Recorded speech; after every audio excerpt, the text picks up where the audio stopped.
একদিন বিকেলে মোটু আর পাতলু ফুরফুরি নগরের পার্কে হাঁটছিল। মোটুর মাথায় শুধু সিঙ্গারার চিন্তা। পাতলু, আমার পেট শোষো করতেছে। আজ যদি সিঙ্গারার একটা পাহাড় পাওয়া যেত, কি মজাই না হতো। মোটু, তোমার মাথায় সবসময় শুধু খাওয়ার চিন্তা? পার্কে এসেছো, একটু তাজা বাতাস গায়ে লাগাও। হঠাৎ মোটুর পা একটা পুরনো দিনের অদ্ভুত দেখতে পিতলের জাগের সাথে ধাক্কা খেল। এটা আবার কি? দেখতে তো দারুণ। পাতলু চিরাগটা হাতে নিয়ে ভালো করে দেখতে লাগলো। এটা খুব পুরনো আর ধুলো ভরা ছিল। বাহ, চিরাগটা তো বেশ প্রাচীন মনে হচ্ছে। হয়তো কোনো জাদুঘরে রাখা উচিত। ধুর, জাদুঘর কেন? এটা দিয়ে হয়তো চা খাওয়া যাবে। দেখি, একটু ঘষে পরিষ্কার করে নেই। এই বলে মোটু চিরাগটা ঘষতে শুরু করলো।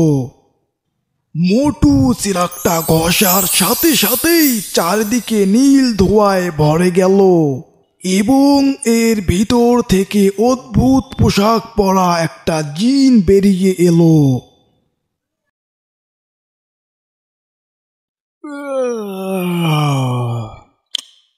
কি আমাকে 1000 বছরের ঘুম ভাঙলো? কি চাই?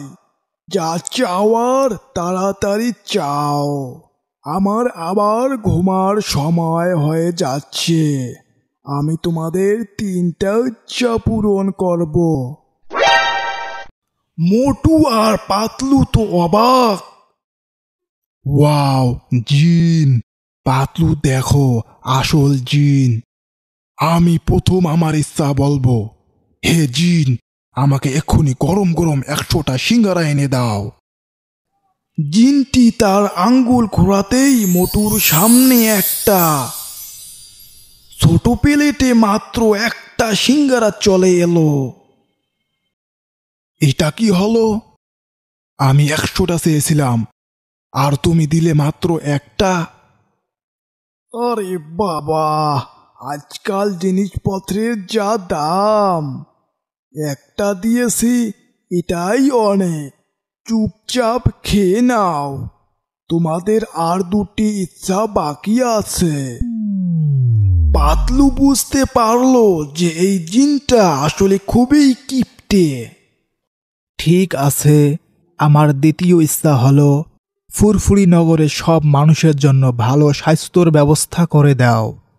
জিনটি আবার আঙ্গুল ঘোরালো আর সবার জন্য একটা করে ভিটামিনের ট্যাবলেট পাঠিয়ে দিল। এটা কি? আমি সবার জন্য ভালো স্বাস্থ্য চেয়েছিলাম। একটা ট্যাবলেট দিলাম, এটা খেয়েই স্বাস্থ্য ভালো থাকবে? এর চেয়ে বেশি কিছু করা আমার পক্ষে সম্ভব না। এখন তোমার শেষ ইচ্ছাটা তাড়াতাড়ি বলো তো। আমার ঘুমের সময় হয়ে যাচ্ছে। এই জিনটা তো একটাও কাজ ঠিক মতো করছে না, একদম কিপটে। ঠিক বলেছ মোটু, আমি বুঝেছি কি করতে হবে। পাতলু জিনের দিকে তাকিয়ে তার শেষ ইচ্ছা জানালো। হে কিপ্টে জিন, আমার শেষ ইচ্ছা হলো তুমি আবার তোমার চিরাগের ভিতরে ঢুকে পড়ো এবং এই চিরাগটা যেন আর কোনোদিন আমাদের চোখের সামনে না আসে। তোমরা আর কিছুই চাইবা না? না, তোমার মতন কিপ্টে জিনের কাছ থেকে আমার কিছুই চাওয়ার নেই। জিনটি হতাশ হয়ে আবার ধোয়ার সাথে চিরাগের ভিতরে ঢুকে গেল এবং চিরাগটা চোখের সামনে থেকে অদৃশ্য হয়ে গেল। মোটু আর পাতলু একে অপরের দিকে তাকিয়ে হাসতে লাগলো। চলো পাতলু, ওই চায়ের দোকানে যাই। নিজের টাকায় সিঙ্গারা খাওয়ার মজাটাই আলাদা। এরপর মোটু আর পাতলু হাসতে হাসতে পার্ক থেকে বেরিয়ে গেল। তারা বুঝতে পারল যে সহজে পাওয়া জিনিসের কোনো মূল্য থাকে না, আরও এরকম মোটু পাতলু দেখতে আমাকে সাবস্ক্রাইব করে ফেলো।